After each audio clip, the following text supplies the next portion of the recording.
अस्सलाम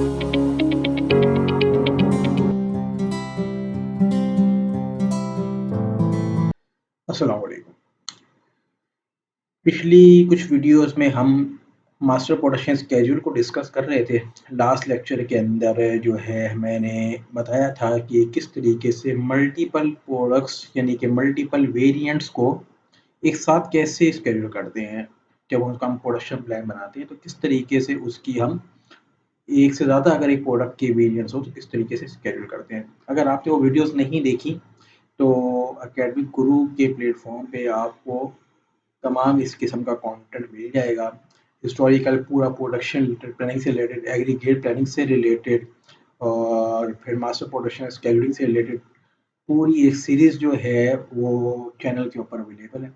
तो मैं आपको रिकमेंड करूँगा कि आप जाएँ और वो कंटेंट को आप रिव्यू करें। तो बड़ा अच्छा जो है वो वहाँ पे कंटेंट अवेलेबल है, तो मैं उम्मीद करता हूँ आपकी नॉलेज में काफ़ी इज़ाफ़ा होगा। ठीक है नहीं? इन्वेंटरी से रिलेटेड तमाम इन्वेंटरी मॉडल्स, इन्वेंटरी की बेसिक्स, तो पूरा एक कंप्लीट कॉम्प्रिहेंसिव मटेरियल जो है वो चैनल के ऊपर अपलोडेड है। तो आपको रिकमेंड करूँगा कि आप वहाँ पे जाएँ और उसको आप रिव्यू करें। आज का जो टॉपिक है हमारा ये है अवेलेबल टू प्रॉमिस क्वांटिटीज़, और ये कहीं न कहीं बल्कि लिंक करता है, लाज़मी लिंक करता है मास्टर प्रोडक्शन शेड्यूल से। ठीक है? तो क्या होता है, क्यों, कैसे ये अप्लाई होता है, क्यों हम इसको शेड्यूल करते हैं, इसके ऊपर आज मैं थोड़ी बात करूँगा। तो चलिए आइए लेक्चर का आगाज़ करते हैं। तो what is available to promise quantities, तो पहले तो ज़रा यहाँ पे पढ़ते हैं कि यहाँ क्या लिखा हुआ है। In addition to providing the time based production quantities of specific end items, मैंने बताया था कि हमेशा एमपीएस बनता है एंड आइटम्स का। The MPS also provide vital information on whether additional order can be received for delivery. हमें MPS ये इंफॉर्मेशन भी देता है कि क्या एडिशनल ऑर्डर रिसीव किए जा सकते हैं, फ्यूचर की ऑर्डर्स को कमिट किए जा सकते हैं या नहीं किए जा सकते। तो वो जो फ्यूचर के ऑर्डर्स जो कमिट किए जा सकते हैं या नहीं किए जा सकते, कितने किए जा सकते हैं, उसी क्वांटिटी को हम अवेलेबल टू प्रॉमिस क्वांटिटीज कहते हैं। ठीक है ना? तो this information is available to promise quantities और the uncommitted portion of the firm plan production, यानी कि ये वो पोर्शन होता है प्रॉमिस जो आपकी प्रोडक्शन प्लान का हिस्सा तो होते हैं लेकिन अनकमिटेड होते हैं, अभी सेल नहीं हुए। ठीक है? The available to promise quantity provide mechanism to allow the master production schedule से partner to quickly negotiate new orders. हमें सेल्स की टीम को ये पता होता है कि हमारे पास अभी इतना जो मटेरियल है ये स्टॉक में मौजूद है जो कि कॉमिट नहीं हुआ, सेल नहीं हुआ, और तो हम इसका फ्यूचर कॉमिट कर सकते हैं। यहाँ जो बातें लिखी हुई हैं ये तो हो गई थोड़ी सी किताबी बातें। अब मैं आपको प्रैक्टिकली बताता हूँ कि what is available to promise quantities. Practically available to promise quantities होता क्या है? देखें जी, हम प्रोडक्शन प्लानिंग स्टार्ट की थी हमने एग्रीगेट प्लानिंग से, फिर हम आए मास्टर प्रोडक्शन स्केड्यूल पे, अब हम आ गए एटीपी के ऊपर। तीनों के अंदर बेस लाइन क्या चीज़ होती है? डिमांड। भाई डिमांड फोरकास्ट करेंगे, उसी के हिसाब से जो है ना वो आपका एग्रीगेट प्लान बनेगा, उसी के लिहाज से फिर आपका एमपीएस बनेगा।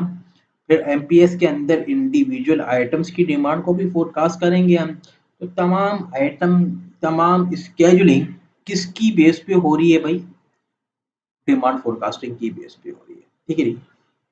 डिमांड फोरकास्टिंग का भी हम डिटेल्ड जो है ना वो चैप्टर हम पढ़ चुके हैं हिस्ट्री के अंदर, बाकायदा उसकी सारी कैलकुलेशन सॉफ्टवेयर के ऊपर कैसे सॉल्व होगा, डिफरेंट फोरकास्टिंग मॉडल्स हम पढ़ चुके हैं।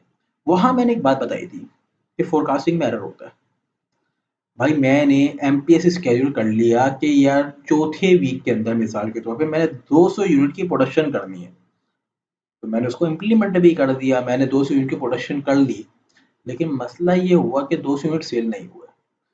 मेरी फोरकास्टेड डिमांड थी वो 100 यूनिट्स, लेकिन एक्चुअली 200 यूनिट सेल नहीं हुए। ठीक है ना? वो हुए 100 यूनिट सेल हुए, तो 100 यूनिट स्टॉक में पड़े हुए हैं। अब जो 100 यूनिट स्टॉक में पड़े हुए हैं वो फोर्थ पीरियड के लिए अवेलेबल टू प्रॉमिस क्वांटिटी बन जाएगा, क्योंकि वो प्रोडक्ट प्रोड्यूस तो हुए थे लेकिन सेल नहीं हुए। अब जब सेल नहीं हुए तो उसको फ्यूचर हम कमिट कर सकते हैं, अवेलेबल टू प्रॉमिस क्वांटिटीज में वो शामिल होगा।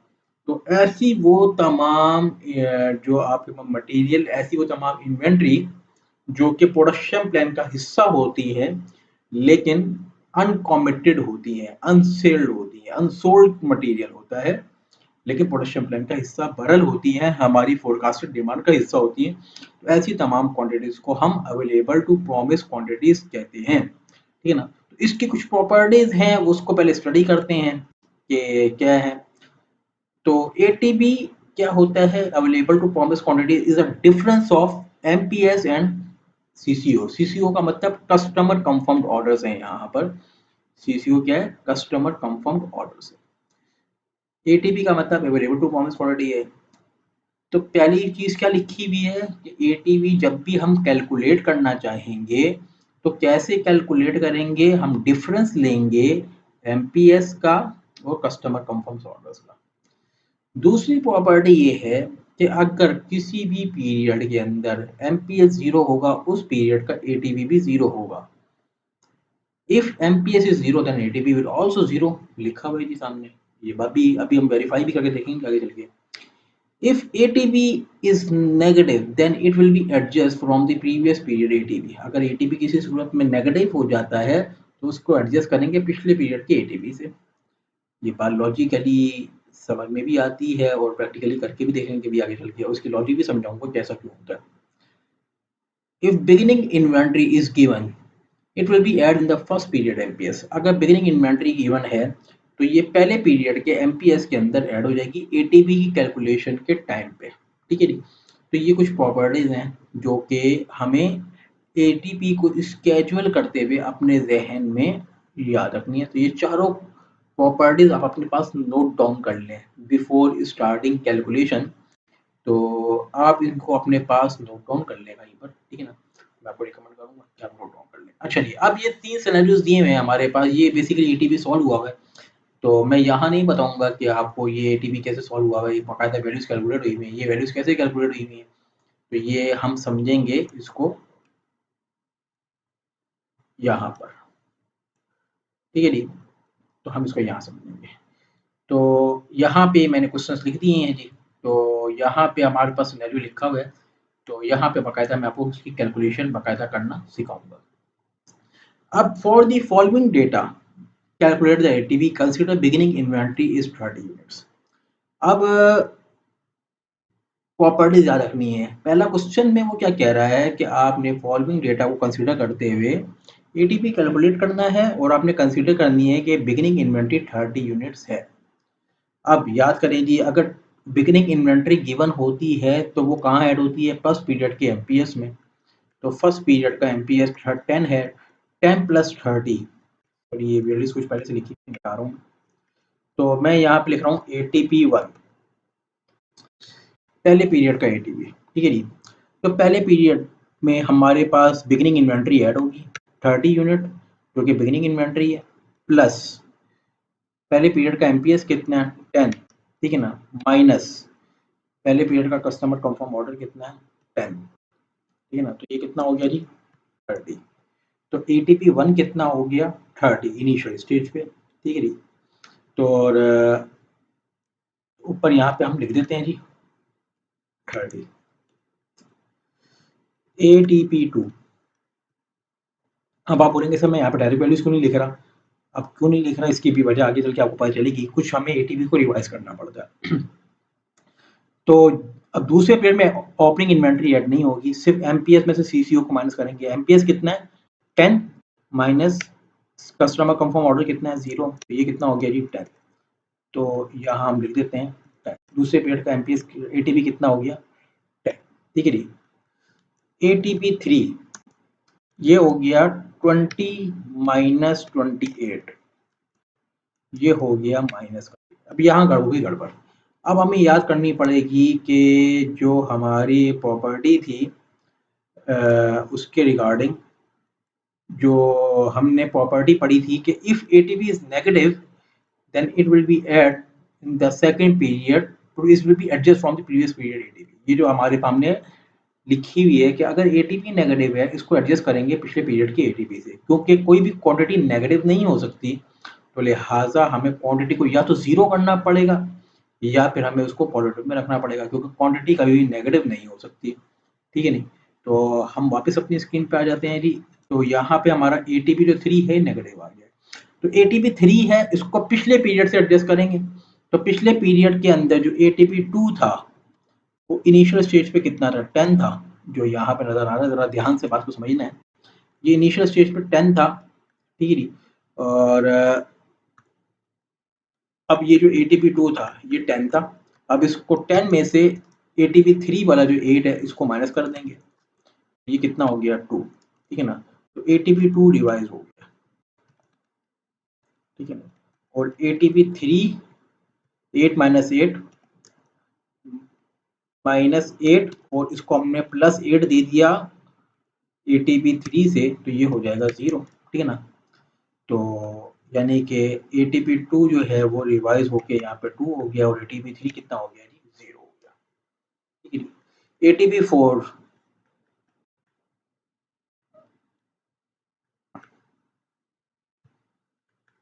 एटीपी 3 0 हो गया और ये भी रिवाइज्ड है, ठीक है ना। इसको हम रिवाइज लिख देते हैं यहाँ पर। एटीपी 4 ये है सीधा 0 माइनस 0 इज इक्वल टू 0। तो एटीपी 4 कितना हो गया जी, 0 हो गया। एटीपी 5 एटीपी 5 तो यहाँ पे लिखते हैं एटीपी 5 एटीपी 5 कितना है जी। तो ये 20 माइनस 0 20 माइनस 0 कितना हो गया जी, 20 माइनस 0 ये हो गया इनिशियली 20। तो हम यहाँ पे इनिशियली पहले 20 तो लिख देते हैं, लेकिन ये आगे चल के एडजस्ट होगा, ठीक है जी। तो अब एटीपी 6 एटीपी 6 एटीपी 6 अब एटीपी 6 को अगर हम देखें तो एटीपी 6 0 माइनस 20 है। एटीपी 6 कितना जी, एमपीएस है एटीपी 6 में, 0 माइनस 20 तो ये हो गया जी माइनस का 20। अब माइनस के अंदर क्वांटिटी हो नहीं सकती, तो छठे का हमारे पास माइनस में आया तो उसको पांचवे से एडजस्ट करेंगे। तो एटीपी 5 को एडजस्ट एटीपी 5 से एडजस्ट करेंगे। तो एटीपी 5 करंटली 20 है, इसमें से -20 करेंगे तो ये हो जाएगा 0। एटीपी 6 भी एडजस्ट होकर कितना हो जाएगा, 0। एटीपी 6 भी कितना हो जाएगा, 0 हो जाएगा, क्योंकि माइनस का 20 और प्लस का 20 आपने पीछे से ले लिया तो ये हो जाएगा 0। एटीपी 5 और एटीपी 6 ये दोनों क्या हो गया हमारे पास, रिवाइज हो गया, ठीक है। एटीपी 5 ये रिवाइज हो गया और ये भी रिवाइज हो गया, ठीक है। तो एटीपी जब हम कैलकुलेट करते हैं तो इनिशियल स्टेज पे वो कुछ और हो सकता है, आगे चल के वो रिवाइज भी हो सकता है। तो एटीपी 5 और एटीपी 6 दोनों जो है हमारे पास 0 0 हो गए हैं, 0 0, ठीक है जी। और जो है 7 पीरियड के अंदर ये 0 माइनस 0 ये सीधा सीधा 0 आ जाएगा, और 8 के अंदर 20 माइनस 10 तो ये सीधा सीधा 8 आ जाएगा, तो 32, ठीक है। तो इस तरीके से ये हमारा जो एमपीएस है ये स्केड्यूल हो गया, ठीक है ना। तो ये यहाँ पे अगर हम देखें तो ये जो स्लाइड थी हमारे पास इसके अंदर ये स्केड्यूल हुआ हुआ था, तो ये आप इसको वेरीफाई कर सकते हैं। तो यही हमारा आंसर आया, तो यहाँ पे ऑलरेडी सॉल्व था। अब हम इसको सॉल्व करेंगे, ये वाला, ठीक है ना। इसके अंदर बिगिनिंग इन्वेंटरी 30 थी, इसके अंदर बिगिनिंग इन्वेंटरी 40 है। तो ये जो क्वेश्चन है ये मैंने लिखा हुआ है ऑलरेडी अपनी वर्ड की फाइल पे। तो वापस आ जाते हैं अपनी वर्ड की फाइल पे। तो अब यहाँ पे जो तीसरा वाला क्वेश्चन था ये मैंने नीचे यहाँ पे राइट डाउन किया हुआ है, क्वेश्चन नंबर 2, ठीक है जी। अब इसके अंदर जो वो कह रहा है कि जी आपने एटीपी कैलकुलेट करना है और बिगिनिंग इन्वेंटरी 40 यूनिट्स है, ठीक है ना। तो एटीपी 1 जरा बात ध्यान से बात को सुनना है। अब पहले बिगिनिंग इन्वेंटरी आएगी 40 प्लस पहले पीरियड का एमपीएस जो कि 10 है, माइनस पहले पीरियड का कस्टमर कंफर्म ऑर्डर जो कि 20 है। तो 40 प्लस 10 50 50 माइनस 20 30। तो पहले पीरियड का जो एटीपी हो गया वो तो हो गया 30 यूनिट्स, ठीक है जी। एटीपी 2 एटीपी 2 ये हो जाएगा 10 माइनस 10 इक्वल टू 0। तो एटीपी 2 हमने लिख देते हैं जी 0, ठीक है जी। ATP 3, ATP 3 10 minus 0 is equal to, ये कितना हो गया, 10 हो गया, ठीक है नहीं, इनिशियली ये कितना हो जाएगा, 10 हो गया, ठीक है नहीं। और ATP 4, ATP 4 ये भी कितना हो गया, 10 minus 0 is equal to 10, ATP 4 भी कितना हो गया, 10। ATP 5 जाहिर सी बात है 0 ही होगा, 0 हो गया। ATP 6, ATP जो 6 है, ATP 5 यहाँ पे लिख देता हूँ कि 0 है आपको समझाने के लिए। अब ATP 6 ये है MPS 0 और कस्टमर कंफर्म ऑर्डर, तो ये हो गया 0 माइनस 10 इज इक्वल टू -10। अब ये फिर वही मसला आ गया कि भाई क्वांटिटी माइनस में आ गई, तो इसके पिछले पीरियड से उसको एडजस्ट करेंगे। अब मसला ये है कि हम करंटली खड़े हुए हैं छठे पीरियड पे। अब छठे पीरियड में आंसर आ गया माइनस में, तो इसको पांचवें से एडजस्ट करेंगे, लेकिन पांचवें में भी वैल्यू 0 है, तो इसको कहाँ से एडजस्ट करेंगे, चौथे से एडजस्ट करेंगे, ठीक है जी। तो हमारे पास अगर इसको हम पांचवें से एडजस्ट करते हैं तो पांचवें की वैल्यू -10 होगी, फिर इसको दोबारा पीछे से एडजस्ट करेंगे, तो इसको हम ATP 4 से डायरेक्ट इसको एडजस्ट कर देते हैं, ठीक है ना। तो ATP 4 से इसको हम एडजस्ट करेंगे, तो ATP 4 हो गया, 10 था वो ऑलरेडी, -10 आ जाएगा, तो ये हमारे पास हो गया 0 और ये आ जाएगा रिवाइज्ड, ठीक है। और ATP 6 जो कि हो गया माइनस का 10 प्लस का 10 जो कि आपने ATP 4 से लिया, दोनों को मिला के कितना हो गया, 0, ये भी क्या हो गया, रिवाइज हो गया। अच्छा जी, अब ये वैल्यूज ऊपर हम लिख देते हैं ताकि हमें बाद में कंफ्यूजिंग ना हो, ठीक है। तो ATP जो 4 है ये भी हमारे पास अब ये 0 हो गया, और ATP 6 भी 0 हो गया। ATP 7,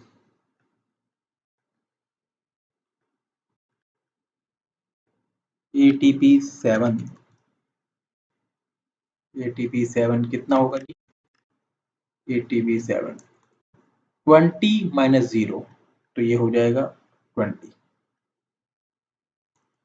20 माइनस 0, तो ये कितना हो गया जी, 20, ठीक है जी। ATP 8, ATP 8, ATP 8 कितना होगा, ATP 8 होगा 0 माइनस 15, 0 माइनस 15, तो ये हो जाएगा माइनस का 15।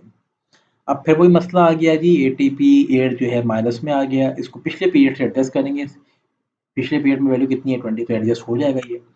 तो पिछले पीरियड में ATP 7 जो था वो ऑलरेडी 20 था, इसमें से -15 करेंगे तो ये हो जाएगा 5, और ATP 8 जो है वो कितना हो जाएगा, फिर माइनस का 15 और प्लस का 15, ये हो जाएगा 0, ठीक है जी। तो ये तो हो गया जी 5, और ये हो जाएगा 0, ठीक है जी। तो ये जो हमने कैलकुलेशन की, तो ये इसको आप मैच कर लें यहाँ से कि हमने यहाँ पर इसको ऑलरेडी सॉल्व किया हुआ था अपनी स्लाइड पे, तो वहाँ पे आपको ला के स्क्रीन पे सॉल्व करवाने का मकसद ये था कि आपको मैं कैलकुलेशन सिखा सकूँ कि किस तरीके से MPS कैलकुलेट होता है, और MPS के थ्रू ATP हम किस तरीके से हम कैलकुलेट करते हैं। तो उम्मीद है आपको बात समझ में आई होगी। देखें, इसमें लॉजिक क्या है, इसमें लॉजिक ये है कि MPS जब हम स्केड्यूल करते हैं तो मेरे सामने होती है फोरकास्टेड डिमांड, और जब हम ATP स्केड्यूल करते हैं तो मेरे सामने होते हैं कंफर्म्ड ऑर्डर्स। तो जब हम कंफर्म ऑर्डर्स हमारे पास आते हैं तो हम ऑलरेडी प्रोडक्शन कर चुके होते हैं, तो हमारी प्रोडक्शन या तो हो चुकी होती है या प्लान हो चुकी होती है। अब जो प्रोडक्शन प्लान होती है वो तो होती है फोरकास्टेड डिमांड से, लेकिन जब फोरकास्टेड डिमांड और एक्चुअल डिमांड के दरमियान में डेविएशन आ जाती है, तो जो उसका डिफरेंस की वजह से जो क्वांटिटी हमारे पास किसी पीरियड के अंदर बच रही है, उसी पर्टिकुलर बची हुई क्वांटिटी को हम कहते हैं अवेलेबल टू प्रॉमिस क्वांटिटीज। अब यानी कि इसकी इंटरप्रिटेशन क्या बन रही है, ये जो अगर हम दोबारा से इसको थोड़ा सा देखें, तो ये बता रहा है हमें कि हमारे पास जो पहला पीरियड है इसमें 30 का एटीपी है, यानी कि हमने जो प्रोडक्शन की हुई है, यानी कि जो हमारे पास इन्वेंट्री होगी प्रोडक्शन करने के बाद पहले पीरियड के अंदर, उसमें से 30 यूनिट्स ऐसे हैं जो कि हमारे पास बचे हुए होंगे, जिसको हम फ्यूचर के अंदर ऑर्डर हम कमिट हम कर सकते हैं, फ्यूचर के अंदर हम उसकी कमिटमेंट हम फर्दर कर सकते हैं। दूसरे पीरियड में कोई इन्वेंट्री ऐसी नहीं होगी, एटीपी जीरो है। तीसरे पीरियड में 10 होगा, बाकी जीरो जीरो। सातवें पीरियड के अंदर 5 ऐसे यूनिट होंगे जो कि हम फ्यूचर में अंदर कमिटेड हम कर सकते हैं, ठीक है ना। तो ये जो एटीपी की इंटरप्रिटेशन ये है कि अवेलेबल टू प्रॉमिस क्वांटिटीज, यानी कि मेरे पास अवेलेबल है, अनसोल्ड है, इसको मैं प्रॉमिस कर सकता हूँ सेल करने के लिए फ्यूचर के अंदर। तो ये इसके बिहाइंड क्या है जी, लॉजिक है। तो उम्मीद है आपको बात समझ में आ गई होगी, ठीक है जी। तो एमपीएस और एटीपी का टॉपिक हमारा यहाँ पे आज एंड होता है। आपने क्या करना है, इस टॉपिक को शुरू से रिव्यू करना है, ये बहुत इंपॉर्टेंट टॉपिक है प्रोडक्शन प्लानिंग के हवाले से, और आपने इसको शुरू से रिव्यू करना है। मेरी इसके ऊपर पिछली तमाम वीडियोस मौजूद हैं चैनल के ऊपर, मैं उसके डिस्क्रिप्शन में लिंक पर कोशिश करूँगा मैं डाल दूँ, तो आपने इसको रिव्यू करना है। बाकी अगर कोई क्यूरी हो तो मेरा ईमेल एड्रेस भी गिवन है, और आप नीचे कमेंट सेक्शन में भी पूछ सकते हैं। तो चैनल के ऊपर आप जो है आप इन टच रहें, बहुत ही अच्छा नॉलेजेबल कंटेंट जो है मैं यहाँ पे अपलोड करता रहता हूँ, ठीक है ना।